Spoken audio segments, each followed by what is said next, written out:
అమ్మవారి అనుగ్రహాన్ని పొందిన వాళ్ళు ఏ కారణాలకి పొందారు అని అడిగారు అనుకోండి, ఈ కారణానికి పొందారు అని చెప్పడం కూడా చాలా కష్టం. ఎందుకో తెలుసా అండి? కాళిదాస మహాకవి ఏ కారణం చేత పొందాడు అని నన్ను అడిగారు అనుకోండి, విశ్వాసంతో పొందాడు అనాలంతే. ఎందుకు పొందాడు? గొర్రెలు కాసుకునేటటువంటి వాడు ఒక మహారాజు యొక్క కుమార్తెకి పతి అయ్యాడు. అయిన తరువాత మొట్టమొదటి రోజు రాత్రి ఆయన యొక్క నిజస్వరూపం తెలిసిపోయింది, అక్షరం ముక్క రానివాడని. చీకటి పడిపోయింది. ఆ రాజకుమార్తె అంది, ఇంతటి నిరక్షర కుచ్చివి, మా తండ్రి బాధపడతాడు నువ్వు అల్లుడు అని తెలిస్తే, నా మీద పగబట్టిన గురువు నిన్ను నాకు భర్తని చేశాడు, బెంగ పెట్టుకోకు. ఈ ఉజ్జయిని నగరంలో రాత్రంతా నగర సంచారం చేసి తెల్లవారే వేళ కాళికాదేవి గుళ్ళోకి వస్తుంది. నువ్వు వెళ్ళి గుళ్ళో కూర్చుని తలుపులేసి కూర్చో. ఆయనకున్నది మొండితనం. ఆ మొండితనాన్నే ఆస్తిగా ఆధారంగా చేసుకుని ఈశ్వరానుగ్రహం పొందగలిగినటువంటి శక్తిని ప్రచోదనం చేసింది ఆవిడ. కాబట్టి నీవు వెళ్ళి కాళికాదేవి ఆలయంలో తలుపులు వేసి కూర్చో. తెల్లవారుతుండగా అమ్మవారు వచ్చేస్తుంది, లోపలికి వెళ్ళిపోవాలి. ఇప్పటికీ వారణాసిలో వారాహి ఎలా తిరుగుతుందో అలా తిరుగుతుంది కాళికాదేవి. లోపలికి వెళ్ళడానికి ఆవిడ తలుపులు తెరుస్తుంది, నువ్వు బిడాయించి కూర్చో. ఎవడు రా లోపల తలుపులు తీ అంటుంది. నువ్వు ఆయనకేం రాదు అప్పటికి కాళిదాసు గారికి. 2 మాటలు చెప్తా, ఈ 2 అనుంది. ఏమిటన్నారు?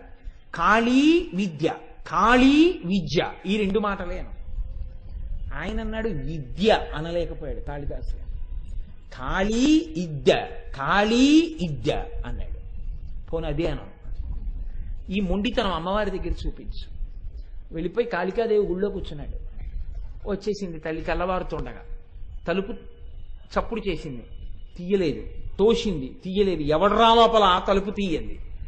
అమ్మవారే తలుచుకుంటే తలుపులు తీయలేనంత బలహీనురాలండి కాళికాదేవి కాదు. వచ్చిన ఆవిడ తనని అనుగ్రహించగలదు. గొర్రెలు కాసుకునేవాడిని నాకు ఆవిడ ఎలా ఇస్తుందండి కవిత్వం అని అడగకుండా కూర్చున్నాడు వీడి విశ్వాసం. చూద్దాం ఏం చేస్తాడో. ఒరే తలుపు తీస్తావా తీవా? ఏమీ లేదు మాట. కాళీ విద్య, తలుపు తీస్తావా తీవా ఈవిడ. విద్య కావాలని ఆయన. ఆఖరికి ఆవిడ ప్రసన్నురాలైంది. శహబాష్, ఎంత నమ్మకం రా నా మీద అనుకుంది. ఆ నాలుక తలుపు సందులోంచి బయట పెట్టింది. ఇప్పుడు తలుపు కొద్దిగా తీసి విద్య ఇస్తే కానీ తలుపు తీయడనమాట. విద్య లేనివాడు కాబట్టే తలుపు తీసుకోగలదని తెలుసుకోలేకపోయాడు. విద్యలు ఇచ్చిన తల్లి తలుపే తీయలేదా తెలుసుకోలేకపోయాడు. తలుపు నేను వేసేయగలను ఆవిడ రాకుండా. ఈ మొండితనం విశ్వాసంగా మారిపోయింది అమ్మవారి మీద. ఇప్పుడు నాలుకొక్కటే బయటెట్టాడు. ఎడం చేత్తో దాన్ని ఇలా లాగి రాసేసింది బీజాక్షరాలు. తలుపు తీశాడు. మాణిక్య వీణాం ఉపలాలయంతీం మదాలసాం మంజులవగ్విలాసాం మహేంద్ర నీలజ్యుతి కోమలాంగీం మాతంగ కన్యాం మనసా స్మరామి చతుర్భుజే చంద్ర కళావతంసే కుచోన్నతే కుంకుమ రాగశోణే పుండ్రేక్షు పాశాంకుశ పుష్పబాణ హస్తే నమస్తే జగదేకమాత అంటూ మహానుభావుడు శ్యామలా దండకం చేశాడు. మీకు అందరికీ తెలుసా శ్యామలా దండకం అత్యద్భుతమైనటువంటి దండకం. ఆవిడ ఎక్కడ ఉంటుందో దగ్గర నుంచి చెప్పేశాడండి శ్యామలా దండకంలో. జై జననీ సుధా సముద్రంత హృజ్జన్మ నిద్వీప సంరూఢ బిల్వాటవీ మధ్యకల్పద్రుమాకల్ప కాదంబ కాంతార వాసప్రియే కృత్తి వాసప్రియే సర్వలోకప్రియే సాదరారబ్ధ సంగీత సంభావనా సంభ్రమాలోక నీపస్రగాబద్ధ చూలీచనాధత్రికే సానుమత్పుత్రికే శేఖరీభూత సీతాంశురే కామయూఖావళీ నగ్ధస స్నిగ్ధ నీలాలక శ్రేణి శృంగారితే లోక సంభావితే కామలీలాధనుస్సన్ని భభ్రుల్లతా పుష్ప సందోహ సందేహ కృణాసికామౌక్తికే చారు గోరోచనా పంక కేళీ లలామాభిరామే సురామే రమే ప్రోల్ల సద్వాలికాముక్తిక శ్రేణికా కుండల నీలికా కుండలో మండితోద్భాసి గండస్థలం యస్త కస్తూరికా పత్రరేఖా సముద్భూత సౌరభ్య సాంద్రీభవన్మంద్ర తాంత్రీశ్వరే భాస్వరే వల్లకీ వాదన ప్రక్రియాలోల తాళీ దశాబద్ధ తాటంక భూషా విశేషాన్వితే సిద్ధ సన్మాన్వితే అని పెద్ద దండకం జరిపి సర్వమంత్రాత్మికే సర్వయంత్రాత్మికే సర్వచక్రాత్మికే పాహిమాం పాహిమాం పాహిమాం దేవి తుభ్యం నమో దేవి తుభ్యం నమో దేవి తుభ్యం నమః అని పాదాల మీద పడిపోయాడు. అంతే సర్వ విద్యలు కరతలామలకమైపోయాయి మహానుభావుడికి.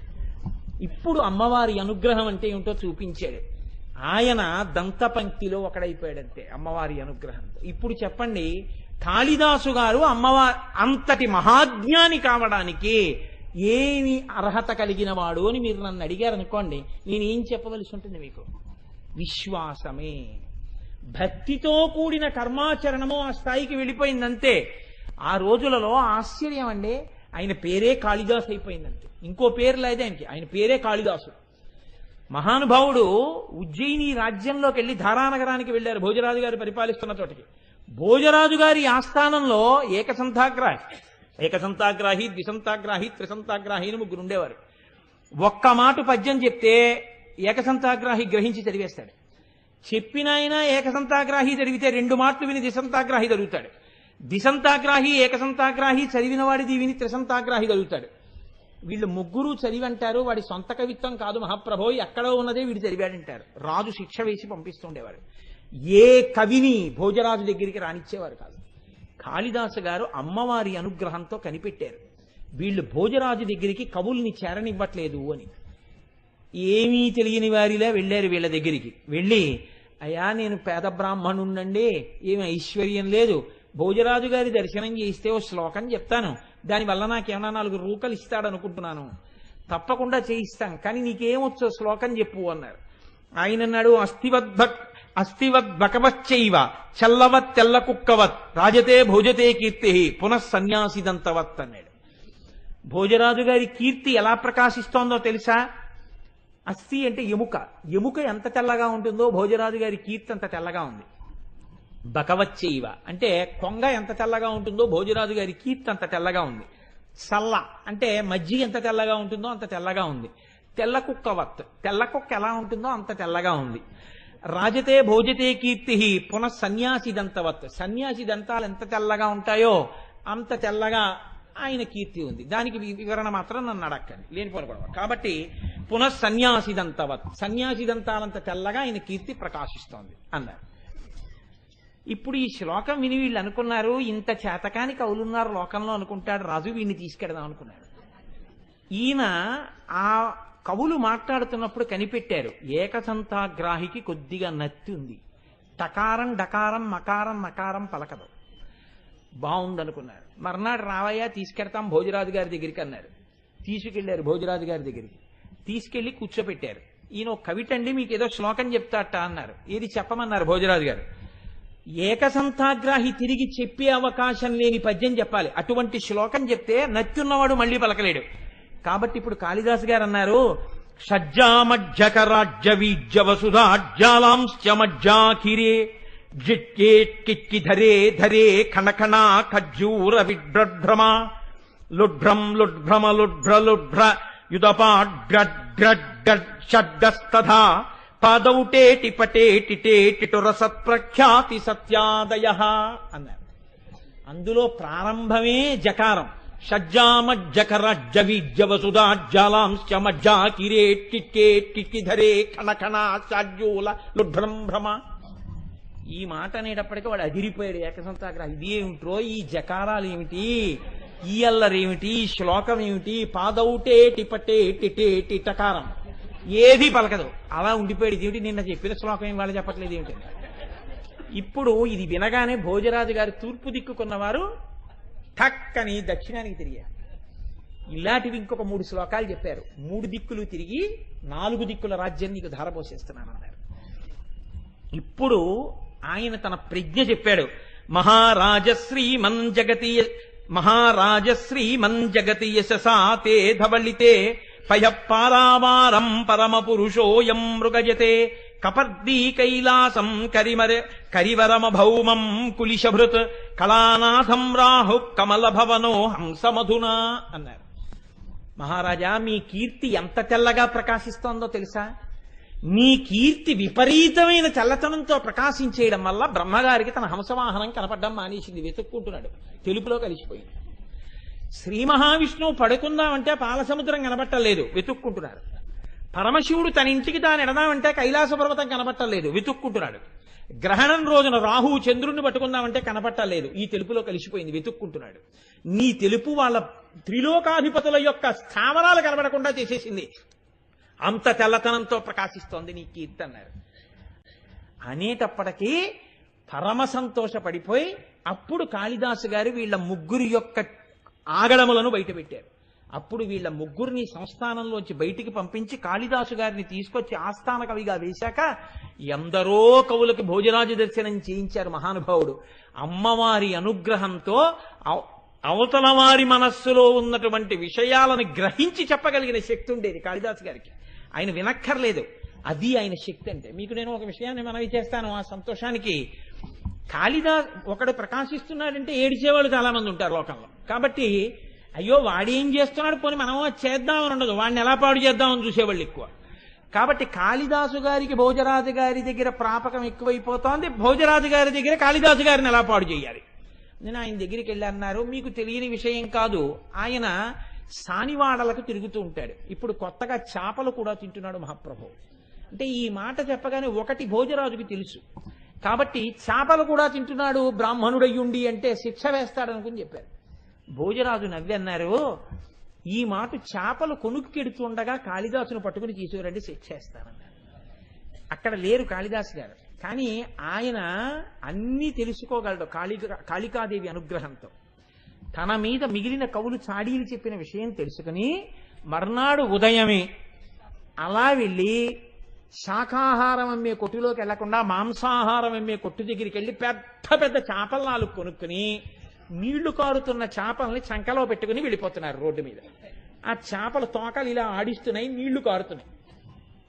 ఆయన్ని పట్టుకుని ఈ మిగిలిన కవులు భోజరాజు గారి యొక్క సమక్షానికి తీసుకెళ్లారు. మహాప్రభువు తప్పు చేస్తుండగా పట్టరమన్నారు, చేపలు పట్టుకెడుతుండగా తీసుకొచ్చాం, అదిగో చంకలో చేపలు అన్నారు. తెలియని వాడిలా భోజరాజు అన్నారు, కక్షేకిం తవ, చంకలో ఏం పెట్టుకొచ్చావు కాళిదాసు అన్నారు. అంటే ఆయన అన్నాడు, పుస్తకం పట్టుకొచ్చాను. ఓహో పుస్తకం పట్టుకొచ్చావా, కిముదకం, అందులోంచి నీళ్లు కారుతున్నాయే ఏమిటి అన్నారు. కావ్యార్థసారోదకం, అది ఆ పుస్తకం మహాకావ్యం, ఆ కావ్యం యొక్క సారం అలా కారుతోందన్నారు. ఓహో అంత గొప్పదే. గంధం కిం, మంచి వాసన కూడా వస్తుంది, ఏమిటా వాసన అంటే ఆయన అన్నారు, ఘనరామ రావణ మహాసంగ్రామ రంగోద్భవ, రామరావణ సంగ్రామం అయినప్పుడు అక్కడ ఉన్న ధూళి పైకి లేచిందయా వాసన మహారాజాది అన్నారు. ఓహో పుచ్చక్కిం, మరి ఏదో తోక కనపడుతోందే వెనక్కి, అదేమిటన్నారు. ఘనతాళ పత్ర లిఖితం, చాలా పెద్ద తాటాకు గ్రంథం ఇది, అందుకని తోక కనపడుతోంది నీకన్నారు. ఓహో కిం పుస్తకం హే కవే, ఏం పుస్తకమో అది అంటే రాజన్ భూసుర దైవతైశ్చ పఠితం రామాయణం పుస్తకం, రాజులు బ్రాహ్మణులు అందరూ చదివేటటువంటి పుస్తకం లోకంలో ఏదో ఆ రామాయణం నా చంకలో ఉందన్నారు. అలాగా ఇలా ఇయ్యి అన్నారు భోజరాజు గారు. ఇలా తీసి అక్కడ పెట్టాడు, అది రామాయణ గ్రంథంగా మారిపోయింది. చాడీలు చెప్పినటువంటి వాళ్ళ కళ్ళు బైర్లు కమ్మాయి, అది కాళిదాసు గారంటే. అందుకే ఇప్పటికీ మహాపురుషులు కూడా కాళిదాసు గారి మేఘ సందేశం, కాళిదాసు గారి అభిజ్ఞాన శాకుంతలం, కాళిదాసు గారి రఘువంశం, మల్లినాథ సూరంతటి వాడు రఘువంశానికి వ్యాఖ్యానం రాసుకున్నారు. కాబట్టి ఆ మహాపురుషుడు చెప్పినటువంటి మాటల్ని ఇప్పటికీ కూడా అన్వయం చేస్తారు. చంద్రశేఖర పరమాచార్య స్వామి వంటి మహాపురుషుడు కూడా కాళిదాసు గారు చెప్పినటువంటి విషయాల్ని ఎన్నింటినో తన అనుగ్రహ భాషణాల్లోకి అన్వయం చేసేవారు. అంతటి మహాకవి అయి ప్రకాశించారంటే ఆయన నోటి వెంట వచ్చినది సత్యమైపోయేది. ఆఖరణ అదే భోజరాజు గారి మరణానికి కారణమైంది, మళ్ళీ భోజరాజు గారిని పుట్టించడానికి కారణమైంది, ఆఖరికి ఇద్దరు చంపూరామాయణం విని తరించడానికి కారణమైంది. కాబట్టి అటువంటి కాళిదాసు గారు లోకంలో ఆవిర్భవించారంటే అమ్మవారి దంత పంక్తి, అది ఆవిడ యొక్క అనుగ్రహం. ఇది కేవలం సాహిత్యమునకే పరిమితం అవుతుందని మీరు అనుకుంటున్నారేమో, అమ్మవారి అనుగ్రహంతో అటువంటి మహాపురుషులు సంగీతమునందు ఆవిర్భవించారు.